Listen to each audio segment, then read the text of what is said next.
تعالوا بقى نعمل مشويات احسن 100 مرة من بتاعة الحاتي. وكمان هقولك على قطعية اللحمة المناسبة اللي تقدري تعملي بيها كباب وكفتة خطير. اول حاجة هنشوي بتنجان على بوتاجاز علشان نعمل سلطة بابا غنوج. معانا بصل، على حسب بقى كمية اللحمة اللي هتعملوها هتقطعوا بصل. هحط عليه شوية ملح وافرمه كويس في المحضرة لان انا عايزة مية البصل بس. اخدت شوية بس، خدت المية بتاعتهم والتفل شيلته علشان هعمل بيه الكفتة. الباقي قطعت عليه 4 حبات من الطماطم وقرن فلفل حامي، تقدروا تستبدلوه ببارد، قرن فلفل رومي. وهرجع افرمهم تاني كويس جدا جدا في المحضرة مع البصل. وهصفي الكلام ده كله كويس جدا. انا عايزه ميه الطماطم وميه البصل بس. في الاول الحبه اللي انا فرمتهم بصل بس من غير طماطم، انا فرمت شويه بصل علشان اصفيهم من الميه واخد التفل علشان نعمل بيه الكفته.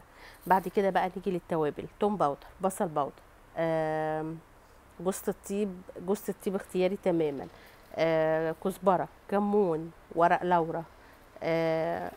كل بقى الحاجات دي على حسب الكميه، يعني انا حتى من كل حاجه ربع معلقه صغنونه صغنونه صغنونه.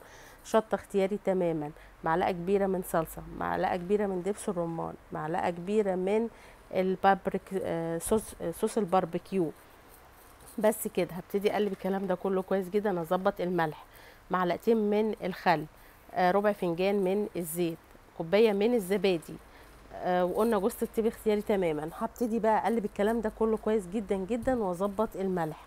نركز في تتبيله الكباب.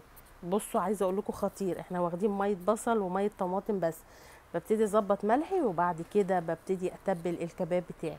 طيب اقول لكم على افضل حته ممكن تعملوها كباب، هو عرق الفيليتو. ممتاز ممتاز. طبعا اي نوع لحمه تاني ينفع عادي خالص، لكن انا بقول لكم على اللي يطلع معاكم حلو. بعد كده معانا لحمه مفرومه هنعمل الكفته.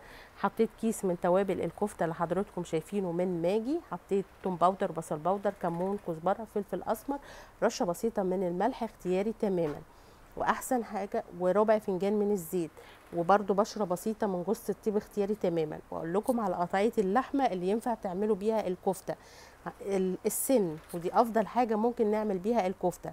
والسن لو مش موجود تقدروا تستعملوا اي نوع تاني، لكن انا بقول لكم على اللي بتطلع معاكم حلوه جدا.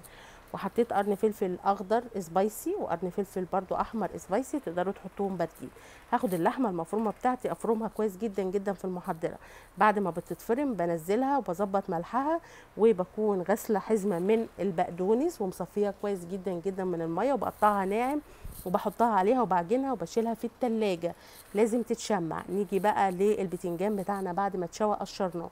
نعمل بقى الدقه بتاعته. معانا 3-4 فصوص من الثوم برضو على حسب كميه البتنجان، قرن فلفل بلدي رومي احمر، قرن فلفل اخضر بارد او حامي زي ما تحبوا، كمون، كزبره، ملح. نفرم الكلام ده كله كويس.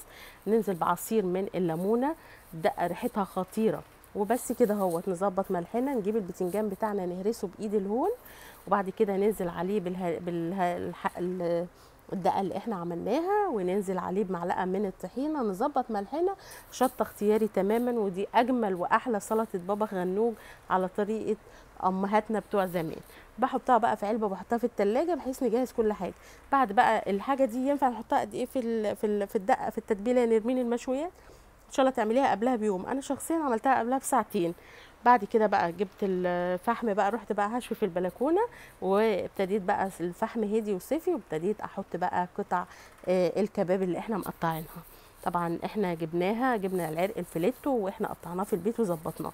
الكفته بتاعتي بقى خرجتها من التلاجة، لازم تكون في التلاجة، وعلى السياخ بتاعتي، وببتدي اعمل صوابع الكفته بالمنظر ده كده.